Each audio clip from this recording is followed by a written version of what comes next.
ओम गणेश, जय श्री कृष्णा। एक बार फिर से मैं कर्मकांड बाय आनंद पाठक में आप सभी का स्वागत कर रहा हूं और करता भी हूं। अब एक बहुत ही अद्भुत बहुत ही सुंदर स्तोत्र विद्या या संवाद में अगर कहूं, जो बहुत समय से मैं खुद संशोधन कर रहा था और मैं समय अधिक ना लेते हुए, क्योंकि वीडियो लंबा ही शायद होगा, समय अधिक ना लेते हुए मैं सीधा ही बात करता हूँ स्वर्णाकर्षण भैरव स्तोत्र के विषय में। अब इसके विषय में बहुत सारे अलग अलग विधान, बहुत सारे अलग अलग स्तोत्र आदि मुझे प्राप्त हुए हैं।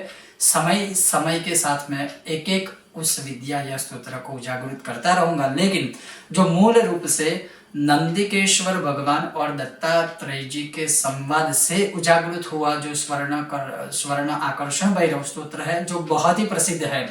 तंत्र मार्ग में इसका प्रयोग बहुत किया जाता है। सात्विक उपासना से भी आप इसका प्रयोग कर सकते हो और रुद्रयामल में इसका प्रमाण आपको मिल जाएगा। रुद्रयामल में लक्ष्मी धन प्राप्ति के बहुत सारी विद्याएं, बहुत सारे प्रयोग बताए हैं, उसमें से ही यह एक है।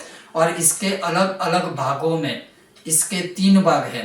पहला भाग है जहां पर संवाद शुरू होता है, दूसरा भाग है जहां स्तोत्र कथन है, तीसरा भाग है जहां महात्म्य है। अब इसका पठन पाठन न्यास विनियोग आदि क्या है, वो सब आज इस विषय में आपको प्राप्त होने वाला है। इसका जो महात्म्य है वो संक्षिप्त में, अगर जैसे दत्तात्रेय जी भगवान ने स्वयं नंदिकेश्वर भगवान को बताया था कि यह जो स्वर्ण आकर्षण भैरव स्तोत्र है वो लोकोपकारक, लोगों के कल्याण हेतु है। लोकोपकारक, लोगों के ऊपर उपकार करने के लिए है। सर्वस्व पापों का विनाश करने वाले हैं। सर्वैश्वर्य देने वाले हैं। अष्ट सिद्धि आदि से लेकर नव निधियां देने वाले हैं। अपार धन देने वाले हैं। आदि व्याधि उपाधि संकट आकस्मिक जो भी जीवन में हो रहा है उन सारी चीजों से रक्षण करने वाला है। मतलब अगर एक प्रकार से कहे कि सौंदर्य आदि प्राप्ति से लेकर सर्वस्व जो कुछ देने वाला है वह यह है स्वर्णाकर्षण भैरव स्तोत्र। शुरू करूं उससे पहले 1-2 चीजें बताऊंगा कि हाँ, इस स्तोत्र को पढ़ने के लिए इसका मार्गदर्शन अपने गुरु के द्वारा या विद्वान किसी ब्राह्मण के द्वारा इसका मार्गदर्शन लेकर ही आप इसका आरंभ कीजिएगा, ताकि कहीं ना कहीं इसमें कोई गलत उच्चारण से इसका विपरीत परिणाम प्राप्त हो ना जाए। यहाँ पर कोई भाव जगत की संभावना नहीं है, ना ही भाव जगत की यहाँ पर जगह है, तो अवश्य ध्यान रखकर कीजिएगा। इसका परिणाम, इसका फल जो जो लोग कर रहे होंगे शायद उनको पता ही होगा, और अगर आपने किया है यह स्तोत्र पास्ट में, भूतकाल में कभी इसका फल आपने प्राप्त किया है तो आप हमें कमेंट बॉक्स के माध्यम से या हमारे व्हाट्सएप नंबर पर साझा कर सकते हो। नहीं भी किया है और आज के बाद यह विषय वीडियो देखने के बाद अगर आप इसका आरंभ करते हो और जो आपको परिणाम फल प्राप्त होता है वो भी आप हमसे साझा कर सकते हो। बस यही ध्यान रखना है कि आप इसको सही तरह से समझ के स्पष्टोच्चारण के साथ ही कीजिएगा। अब क्या एक से अधिक पाठ करेंगे तो प्रतिदिन पूरा पढ़ना चाहिए या पढ़ना होगा, ये जो सारे आपके मन में संदेह है, क्या विनियोग एक ही बार करना है, क्या नाश एक ही बार करना है, इस वीडियो के अंत में वो भी मैं स्पष्ट करूंगा। तो चलिए शुरू करते हैं।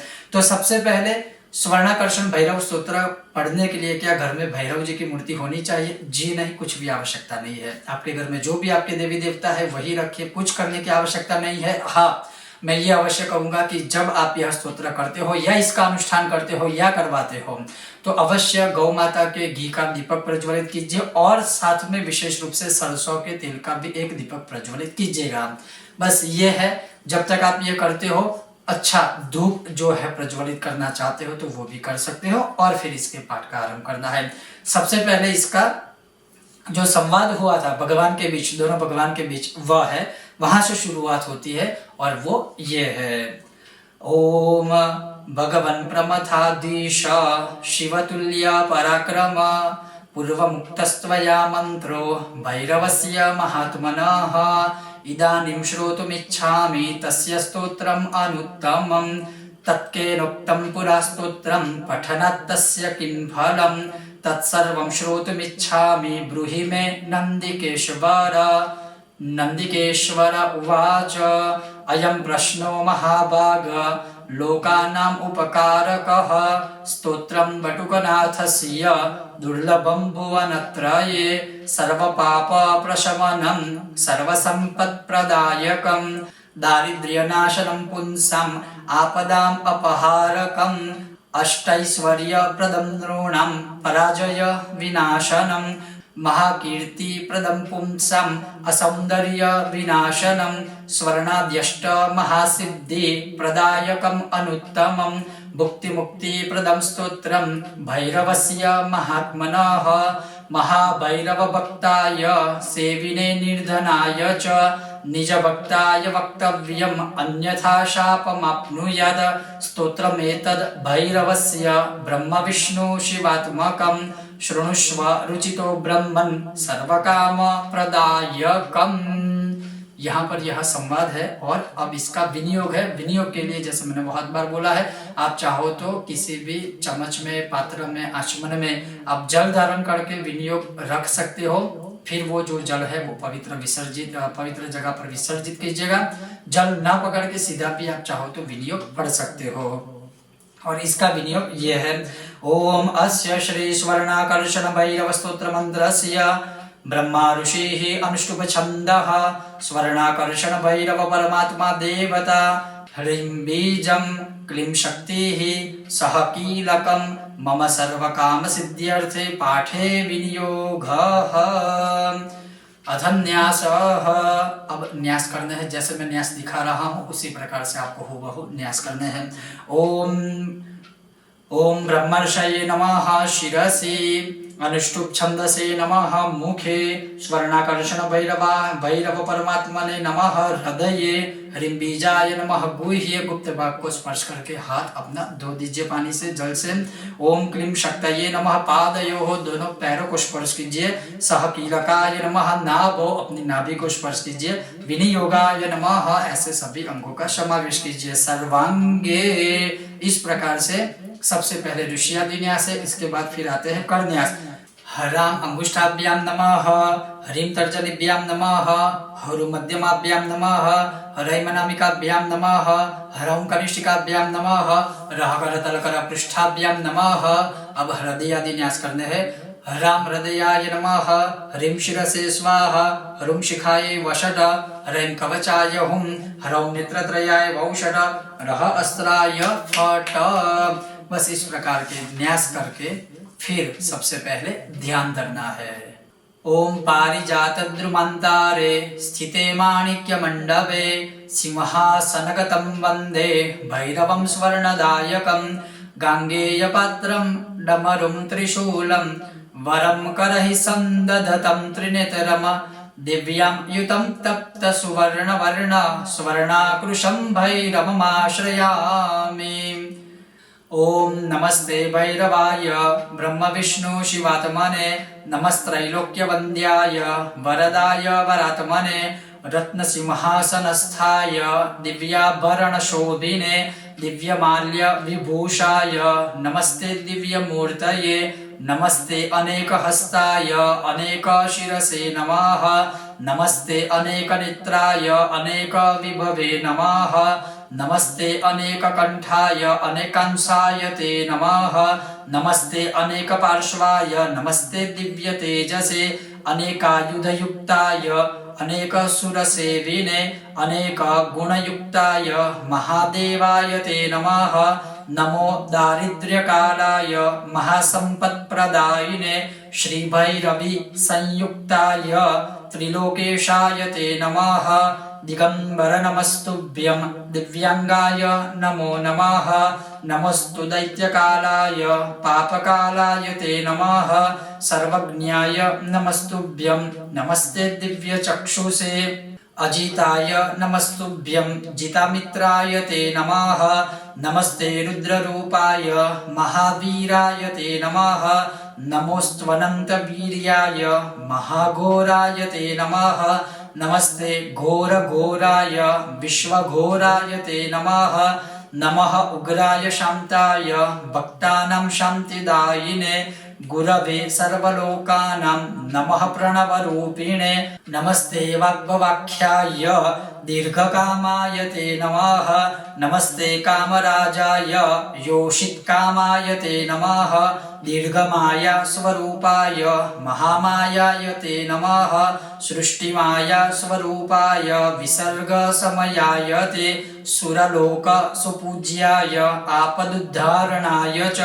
नमो नमो भैरवाय महादारिद्र्यनाशिने उन्मूलने कर्मठाय अलक्ष्म्यः सर्वदा नमः नमो अजामलबद्धाय नमो लोकेश्वराय ते स्वर्णाकर्षणशीलाय भैरवाय नमो नमः मम दारिद्र्यविद्वेष नायलक्ष्याय ते नमः नमो लोकत्रयेशाय स्वानन्दनिहिताय ते नमः श्रीबीजरूपाय सर्वकामप्रदायिने नमो महाभैरवाय श्रीभैरव नमो नमः धनाध्यक्ष नमस्तुभ्यं शरण्याय नमो नमः नमः प्रसन्नरूपाय आदिदेवाय ते नमः नमस्ते मन्त्ररूपाय नमस्ते रत्नरूपिणे नमस्ते सुवर्णरूपाय सुवर्णाय नमो नमः नमः सुवर्णवर्णाय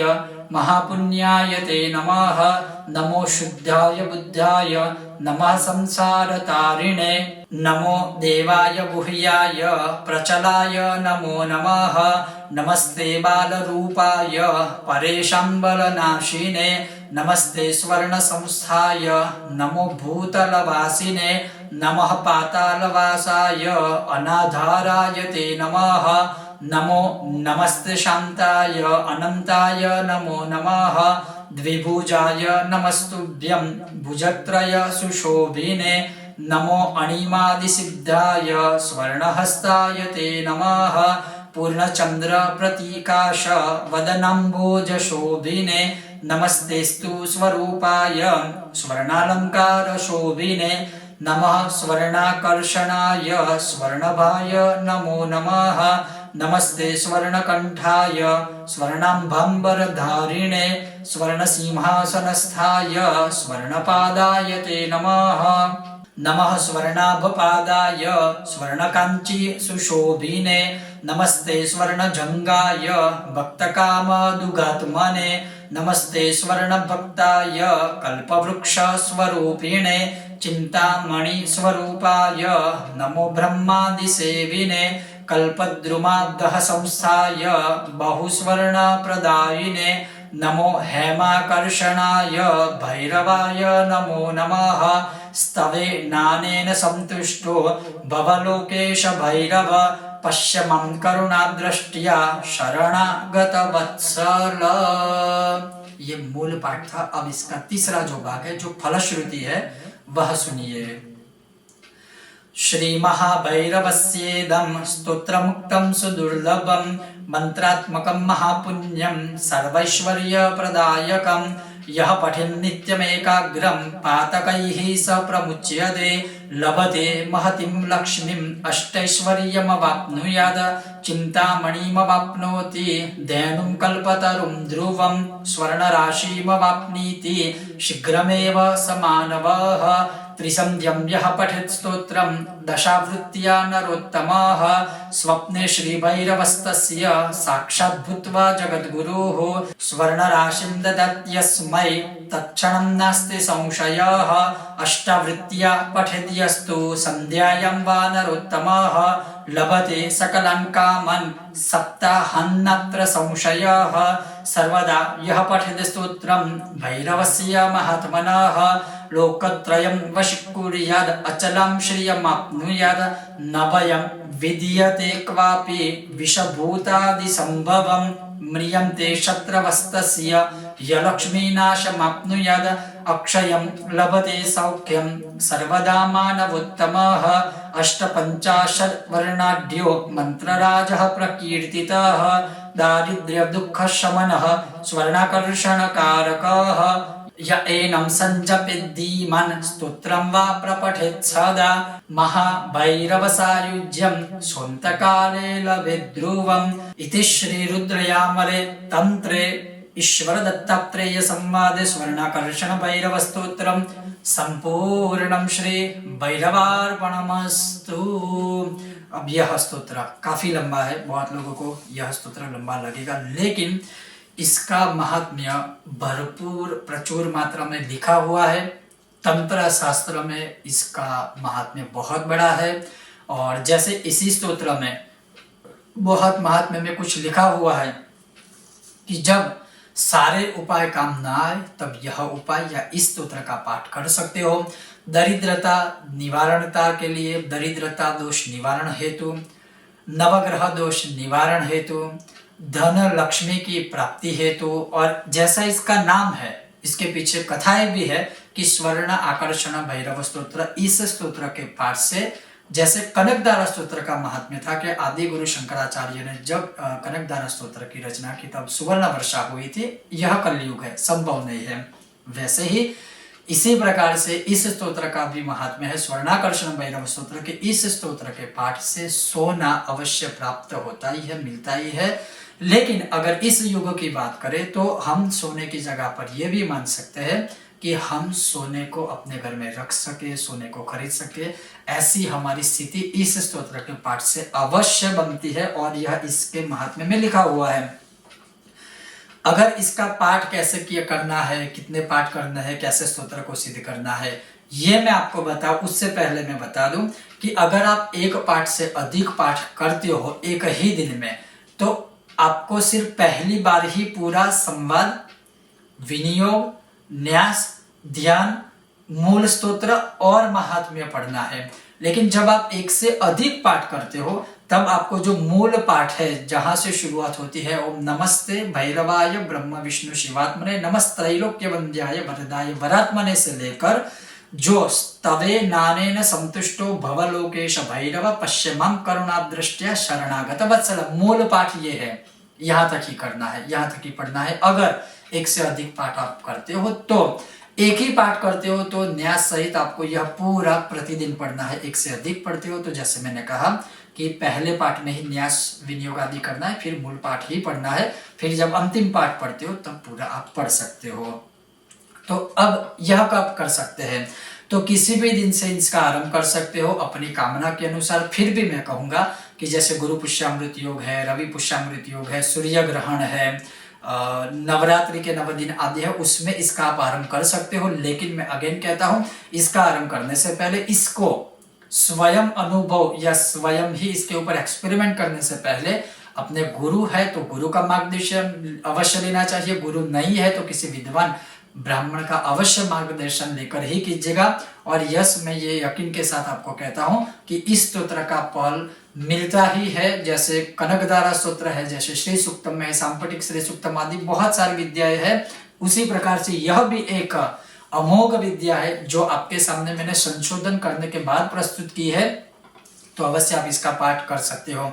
दूसरा, बहुत अन्य भी स्वर्णाकर्षण भैरव स्तोत्र आदि है, जैसे ये भी है, जैसे दूसरा भी है, और एक तीसरा है जिसमें कुछ कुछ मुद्राओं का भी प्रावधान है कि जैसे कमंडलु मुद्रा है, डमरू मुद्रा है, त्रिशूल मुद्रा है, वर मुद्रा आदि है। उस मुद्राओं को भी आप इस स्तोत्र को पढ़ने से पहले दर्शित कर सकते हो। ठीक है, अगर मुद्रा नहीं भी आती है तो केवल इसके, जैसे मैंने पूरा विधान बताया, इसके पाठ मात्र से भी आपको इसका फल प्राप्त होता है। फिर भी जब मैं दूसरा इसका वर्जन प्रस्तुत करूंगा तब सारी मुद्राएं आपको मैं करके दिखाऊंगा और उस मुद्रा को भी आप चाहो तो कर सकते हो। अब इस स्तोत्र को, जैसे मैंने कहा, जो शुभ दिन है जो अधिक, उसमें आप आरंभ कर सकते हो। लेकिन अब इसका सकाम प्रयोग करना है तो जैसे रुद्रायमल में ही लिखा है कि एकाग्र चित्त होकर एक पाठ करने से भी आपको शांति आदि की प्राप्ति होती है, लक्ष्मी की प्राप्ति होती है, ऐश्वर्य आदि की प्राप्ति होती है। और आप जिस समस्या के कारण चिंतित हो, उस चिंतित कामना से आप मुक्त हो सकते हो। कहने का तात्पर्य है वो चिंता आपकी दूर हो सकती है। जैसे लिखा है, स्वर्ण राशि वापनीति शीघ्रमेव न स मानवः, अवश्य स्वर्ण राशि प्राप्त मनुष्य को होती है इसके सकाम पाठ से या पाठ से। अब जहां से शुरुआत होती है कि त्रिसंध्यम या पठित स्तोत्रम दशावृत्या नरोत्तमः, तीनों संध्याओं में कोई भी मनुष्य चाहे तो 10-10 पाठ इसके कर सकते हैं। अष्टावृत्तियां 8-8 पाठ भी कर सकते हैं तीनों संध्याओं में या एकाध संध्या में। उसी प्रकार से पूरे एक सप्ताह तक तीनों संध्याओं में 10-10 पाठ या तीनों संध्याओं में 8-8 पाठ, ऐसा एक सप्ताह तक अनुष्ठान आप चाहो तो कर सकते हो। ऐसा करने वाले को सर्वस्व प्राप्त होता है, भैरव जी की पूर्ण कृपा प्राप्त होती है, लक्ष्मी की प्राप्ति होती है, श्रेय की प्राप्ति होती है, विद्या की प्राप्ति होती है। जो असंभव सारी चीजें हैं वो सब कुछ संभव हो सकता है। अलक्ष्मी का विनाश होकर लक्ष्मी की प्राप्ति होती है। अक्षयम लभते सौख्यम सर्वदा मानवोत्तम, सभी चीजों अक्षय प्रदान करती है। दारिद्र्य दुख शमन स्वर्णाकर्षण कारक, दरिद्रता का दुख का विनाश करता है, शमन करता है। अगर कोई मनुष्य तीनों संध्याओं में या तो 10-10 पाठ या तीनों संध्याओं में या तो 8-8 पाठ एक हफ्ते तक करता है, उसको अवश्य स्वर्ण आकर्षण भैरव स्तोत्र का अद्भुत चमत्कारिक, जो कभी सोचा भी ना हो, ऐसा फल प्राप्त होता है। इसमें कोई संदेह नहीं है। अगर इस प्रकार से आप अनुष्ठान आदि नहीं भी कर सकते हो तो केवल तीनों संध्याओं में एक एक पाठ कीजिए, या मैं कहता हूं केवल एक संध्या में भी इसका पाठ करोगे तो इसका फल आपको प्राप्त होने से या मिलने से कोई भी शक्ति रोक नहीं सकती है। और ऐसा रुद्र या मल में तंत्र शास्त्र में इसका प्रचुर मात्रा में जो है संवाद महात्म्य आदि लिखा हुआ है, वही मैंने आपको सुनाया।